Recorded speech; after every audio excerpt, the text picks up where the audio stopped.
සාදරයෙන් පිළිගන්නවා ලකී ඩබ්එල්.කේ YouTube channel එකත් එක්ක එකතු වුණු අපේ යාළුවෝ හැමෝම. අද අපි කතා කරන්නේ 2025 අවුරුද්දේ අලුතෙන් රිලීස් වෙන්න තියෙන ඉට්ලි කඩායි මූවී එක ගැන. Boxing, workplace drama, comedy drama, action category අතරට වැටෙන මේ මූවී එක මේ වන විට IMDb යගේ 10න් 7.2ක් ලබා ගන්න සමත් වෙලා තියෙනවා. ජනප්‍රිය නළු VIP ධනුෂ්ගේ රංගනයෙන් සහ අරුන් විජේගේ රංගනයෙන් දායක වන සුපිරිම හිතර වදින මූවී එකක් මේක. මුල සිට අවසානයේ තෙක් ආසාවෙන් සහ කුතුහලයෙන් තමාගේ පියාගේ නම සහ තත්ත්වය සමග පියා විසින් පවත්වාගෙන ගිය ඉට්ලි ව්‍යාපාරය වෙනුවෙන් අධිසුඛෝපභෝගී ජීවිතයකට සමුදෙමින් පියාගේ ඉල්ලීම එලෙස මිටු කරන පුතුගෙකුගේ කතාව වටා ගෙතුණු මේ මූවී එක සමග අවසානයේ තෙක් රැඳී ඉන්න කියලා අපේ ලකේ යාළුවෝ හැමෝගෙන්ම ඉල්ලා සිටිනවා. එහෙනම් වැඩි කතා බහක් නැතුව අපි යමු අද අපේ කතාවට.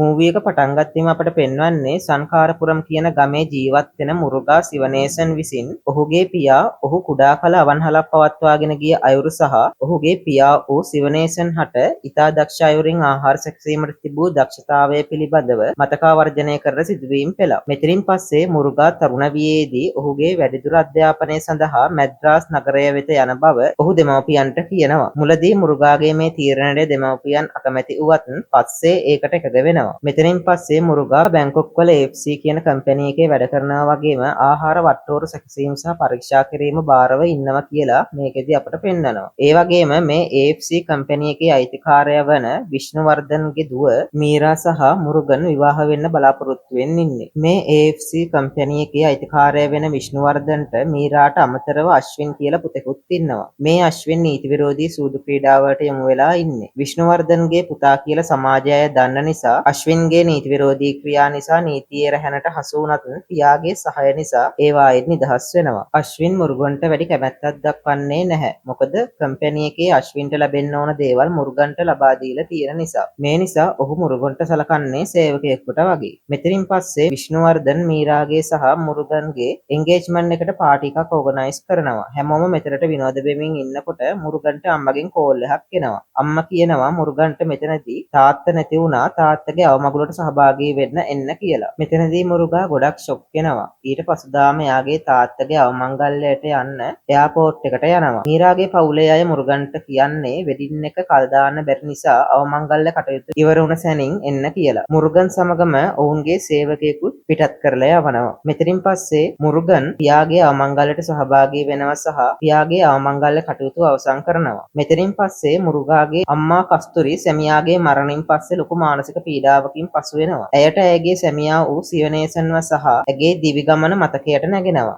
ඒ ඔවුන් දෙදෙනා ඉට්ලික් ව්‍යාපාරය ආරම්භ කළ අයුරු පිළිබඳ මතකය. පියාගේ මරණින් දින දෙකකට පසු මුරුගාගේ මවද මිය යනවා. මේ පිළිබඳව මීරාගේ පවුලේ අයට මුරුගා පවසනවා. මීරා කලබල වෙන්නේ ඔවුන්ගේ වෙඩින් එක නියමිත දිනට පැවැත්වීමට නොහැකි වේ යයි සිතමි. දෙමව්පියන් දෙදෙනාගේම මරණයෙන් පස්සේ ඔවුන්ගේ නිවසේ සිටින මුරුගාට ඔහුගේ මව සහ පියා සමග ඔහු කුඩා කල ගෙවූ මතක සිහියට නැගෙනවා. මේ සිදුවීම් වලින් පස්සේ මීරා නැවතත් මුරුගන්ට විවාහ කටයුතු සඳහා නැවතත් බැංකොක් වෙත පැමිණෙන්න යයි පැවසුවත් ඔහු තැකීමක් කරන්නේ නැහැ. ඇය මේ වෙලාවේදී මුරුගන් සමග එවූ සේවකයාට මුරුගන්ව නැවත රැගෙන ඒමට සූදානම් කරන ලෙස පවසනවා. මුරුගන් නැවත පැමිණීමට පසුබට වෙන්නේ ඔහුගේ පියාගේ ඉට්ලි ෂොප් එක නිසා බවත් එය නවතා දැමීමට කුමක් හෝ සිදු කළ යුතු බවත් මීරා ඇයගේ සහෝදරයා වූ අශ්වින්ට කියනවා. මේ සිදුවීමෙන් පස්සේ මුරුගන්ගේ පියාගේ මිතුරෙකු වූ මාර්චාමි මුරුගන්ගෙන් ඉට්ලි ෂොප් එක ලබා දෙන ලෙස ඉල්ලනවා. ඔහු මේ ගිවිසුමට අත්සන් කරන්න හැදුවත් පියා ඔහුගෙන් බලාපොරොත්තු වූ ඉල්ලීම මතකයට නැගීමත් සමග ඔහු ගිවිසුම අත්සන් කිරීම ප්‍රතික්ෂේප කරනවා. මුරුගන් තම පියාගේ කඩේ විකුණා දැමුවා යයි සිතන මුරුගන්ගේ මව සහ පියා රැක බලාගත් කායල් ඔහුට බැනවදිනවා. මෙහිදී මුරුගන් එය විකුණුවේ නැති බව කායල්ට පවසනවා. මෙතනින් පස්සේ මීරායි එයාගේ තාත්තා විෂ්ණුවර්ධනුයි විවාහ කටයුතු සූදානම් කරන සිදුවීමක් පෙන්වනවා. මෙතනදීත් ඔවුන් මුරුගන්ගේ නැවත පැමිණීම පිළිබඳ වද වෙන්නේ ඒ මුරුගන්ගේ සහ මීරාගේ විවාහය හෙට පැවැත්වීමට සූදානම් කර තිබෙන නිසා. මේ වෙලාවේදී මීරා මුරුගන්ට කෝල් කරලා බැනවදින්නේ ඔහු ඉට්ලි කඩේ විකුණුවේ නැති බව දැනගැනීමෙන් පස්සේ. මෙම කඩේ විකිණීම පිළිබඳ ක්‍රියාව මීරාගේ අදහසක් බව දැනගැනීමෙන් පසු ඔවුන්ගේ විවාහය කල් දමන ලෙස මුරුගන් මීරාට පවසනවා. මෙතනදී මීරා සහ අශ්වින් මුරුගන්ට බැනවදින අතර බහින්බස් වීමක් වෙනවා. මුරුගන් දුරකථනය විසන්ධි කර දමනවා. මේ සිදුවීමෙන් පස්සේ මුරුගන් තම දෙමව්පියන්ගේ නිවස පිරිසිදු කරනවා මෙන්ම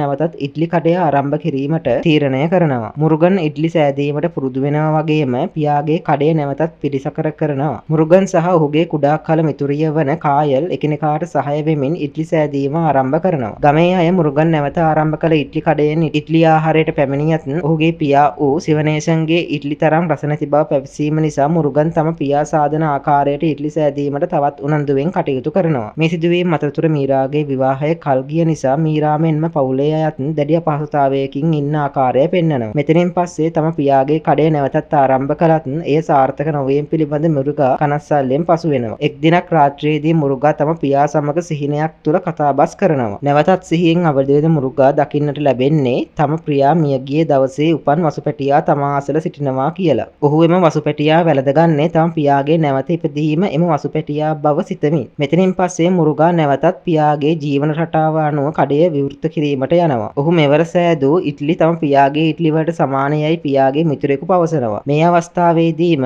අශ්වින් මුරුගන්ගේ කඩේ අසලට පැමිණෙනවා. මෙතනදී අශ්වින් මුරුගාට පහර දෙනවා. ඔවුන් අතර ගැටුමක් ඇති වෙනවා. මේ ගැටුම ඇති වෙන්නේ අශ්වින් තම පියාගේ කඩයට හානි කිරීමට උත්සාහ දරුව අවස්ථාවේදී. මේ සිදුවීමෙන් පස්සේ අපට අතීත සිදුවීමක් පෙන්වනවා. ඒ සිවනේසන් ගමේ උදවිය ඔහු සමග ගැටුමක් ඇති කර ගැනීමට පැමිණි අවස්ථාවේදී ඔහු එය ගැටුමක් ඇති නොවන ආකාරයෙන් කතාබස් කර විසඳන සිදුවීමක්. මුරුගාගේ පියාගේ ආදර්ශ පාඨයද එය වන බව මුරුගාගේ සිහියට නැගෙනවා. මෙම සිදුවීමෙන් පස්සේ මුරුගා අතින් පහර කෑමට ලක් වූ අශ්වින්ව වැළීමට රෝහලට මිස්ටර් විෂ්ණුවර්ධන සහ මීරා පැමිණෙනවා. තමාගෙන් පහර කෑමට ලක් වූ අශ්වින්ව බැලීමට මුරුගාද මේ අවස්ථාවේදීම රෝහලට පැමිණෙනවා. මේ දකින විෂ්ණුවර්ධන මුරුගාහට බැනවදින්නේ ඒ ඔහුගේ පුතා මුරුගන්ට හානිය සිදු කිරීමට පෙර මුරුගන්ට ගමෙන් ඉවත් වී යන ලෙස පවසමි. මුරුගන් එය නොතකමින් ඔහුගේ කඩය පවත්වාගෙන යනවා. මේ අතරතුර නැවතත් අශ්වින් සුවය ලැබමින් සිටිනවා. මුරුගන්ගේ ව්‍යාපාරය දියුණු වීම නිසා මුරුගන්ගෙන් කඩය ලබා ගැනීමට උත්සාහ කළ මාරිචාමි මුරුගා පිළිබඳ ඊර්ෂ්‍යාවෙන් පසු වෙනවා. මෙන්ම ඔහු පිළිබඳ අසත්‍ය කටකතා ගම පුරා පතුරවනවා. මෙතනින් පස්සේ මුරුගන් එක් දිනක් උදෑසන මාර්ගයේ යන අතරතුර අශ්වින්ගේ සේවකයින් සමග අශ්වින් පැමිණ මුරුගාහට පහර දෙනවා. මුරුගා අශ්වින්හට නැවත ප්‍රහාර එල්ල කරන්නේ නැහැ. ඒ ගැටුම් ඇති කර ගැනීම තුලින් කිසිදු දෙයක් නොවිසඳන බව තම පියා ඔහුට කළ අවවාදය මතකයට නැගීම තුලින්. මේ නිසා අශ්වින්ගේ පහර දීම හේතුවෙන් දැඩි ලෙස තුවාල වෙන මුරුගන් එතනම බිම ඇද වැටෙනවා. අශ්වින් මුරුගාව ඔහුගේ පියා වෙත රැගෙන යනවා. මෙහිදී අශ්වින් මුරුගාහට වෙඩි තබනවා. මෙතනදී විෂ්ණුවර්ධන මීරා සහ අශ්වින් රැගෙන නැවතත් බැංකොක් වෙත යාමට සූදානම් වෙන්නේ අශ්වින් මුරුගාව මරණයට පත් කළ නිසා අශ්වින්ට කරදරයක් වේ යයි සිතමින්. මුරුගා ත්‍රදහන් වීම නිසා ඔහුගේ ගමේ සියල්ලන්ම ඔහුව සැමතැනම සෙවීමට සූදානම් වෙනවා. මුරුගන්ව රහසිගතව රථයකට දමන අයුරු තමා දුටු බව ගම්වැසියෙකු විසින් ගමේ අයට පවසනවා. මේ අවස්ථාවේදී මුරුගන්ගේ සිරුර විෂ්ණුවර්ධන්ගේ පිරිස දිය පහරකට ගෙන ගොස් දමනවා. මුරුගන්ට සිදු වූ සිදුවීම සිදු කළේ විෂ්ණුවර්ධන් යයි දැනගන්නා ගම්වැසියන් කෝපයෙන් ඔහුගේ නිවස වෙත යනවා. ඒ ඔවුන් පලා යාම වැළැක්වීම සඳහා. මේ අතරදී පෙන්වන්නේ මුරුගන්ව ගම්වැසියන් සොයාගෙන රෝහල්ගත කරන ආකාරය. මේ අතරතුරදී මුරුගන් සමග එවූ රාමරාජන් මීරාව ඔහුගේ නිවසට උපායකින් ගෙන්වාගෙන ඔහුගේ නිවසේ තබා ගන්නවා. මේ වෙලාවේදී මීරා දැනගන්නවා එයාගේ තාත්තා මුරුගන්ට වෙඩි තියලා කියලා සහ මුරුගන්ගේ තත්ත්වය අසාධ්‍ය කියලා. රෝහල්ගත කළ මුරුගන් සත්කමකින් පසු සිහිය ලබනවා. මේ වෙලාවේදී මිස්ටර් විශ්වවර්ධන විසින් යෙද වූ පොලිස් නිලධාරියා ගමේ ප්‍රධානීන් සමග මුරුගා වෙත පැමිණෙනවා. ඔවුන් මුරුගාගෙන් වෙඩි තැබුවේ කවුරුන්ද යයි ඇසූ විට තමාට වෙඩි තැබූ පුද්ගලයන් ඔහු නොදුටු බව අසත්‍ය ප්‍රකාශයක් කරනවා. ඒ ගම්වැසියන්ගේ ආරක්ෂාව ගැන සිතමි. මුරුගන් සිහිය ලැබූ බවත්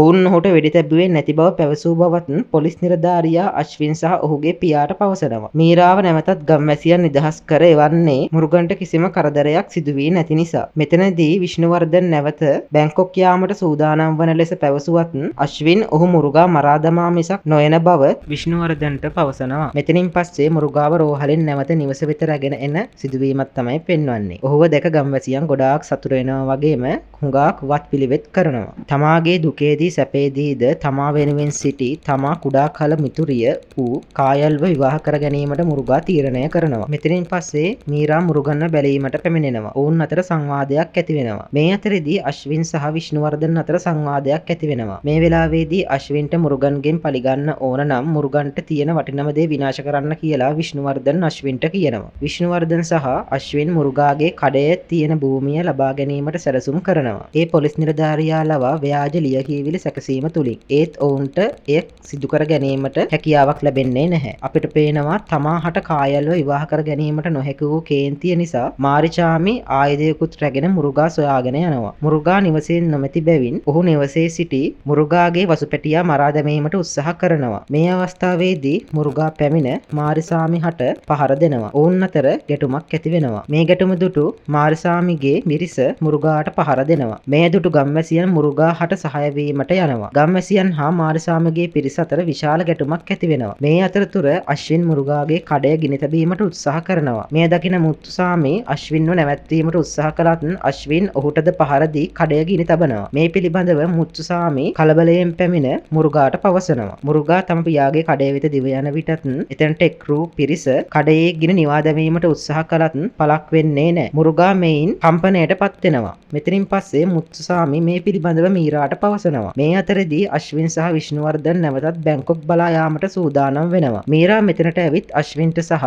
ඇයගේ පියාට බැනවදිනවා. ඔවුන් අතර බහින්බස් වීමක් ඇති වෙනවා. මෙතනින් පස්සේ මුරුගා හා කායල් ගිනිගෙන දැවී ගිය කඩය තුලට යනවා. මුරුගා හට තම දෙමව්පියන් සමග මෙම කඩය තුල දිවිගත කළ අයුරු මතකයට නැගෙනවා. මේ වෙලාවේදී කායල් අශ්වින්ව මරා දමන ලෙස මුරුගාට පැවසුවත් තම පියාගේ ආදර්ශ පාඨය පිළිබඳ කායල්ට මතක් කරනවා. මේ සිදුවීමෙන් පස්සේ ඔවුන් නැවතත් කඩය ගොඩනගනවා. මෙතනදී මුරුගා තම දෙමව්පියන් මේ ඉට්ලි කඩය ගොඩනැගීමට මහන්සි වූ අයුරු මතකාවර්ජනයක් සමග විස්තර කරනවා. මෙතනින් පස්සේ ඔවුන් නැවතත් කඩය ඉදිකර එය විවෘත කරනවා. මේ වෙලාවේදී මෙතනට මීරා අශ්වින් විෂ්ණුවර්ධන් ඔක්කොම අය ඇවිල්ලා ඔවුන් කරපු වැරදිවලට සමාව ඉල්ලනවා. මුරුගන් ඔවුන්ට ඉට්ලි රස විඳින්න එන්න කියලා ඔවුන්ට තම අතින්ම හදපු ඉට්ලි ආහාරයට ලබා දෙනවා. මේ වෙලාවේදී මීරා තම සහෝදරයා වන අශ්වින් මුරුගන්ට කරපු දේවල් නිසා සමාව දීමක් විදියට අශ්වින්ට දඩුවමක් ලබා දෙන්න කියනවා. මුරුගන් අශ්වින්ට කුරහන් ගලේ පිටි ඇඹරීමට ලබා දෙනවා. අශ්වින්ට කුරහන් ගලේ පිටි ඇඹරීම වඩාත් පහසු කාර්යයක් වෙන්නේ නැහැ. තම දෙමව්පියන් මහමග දමා යන මේ කාලයේ තමාගේ පියා වෙනුවෙන් තමාගේ පියා ගොඩනැගූ දේවල් සහ පියාගේ ආශාව ඉටු කිරීමට කැප වුණු පුතුගේ කතාවට ගෙතුණු මේ මූවි එකත්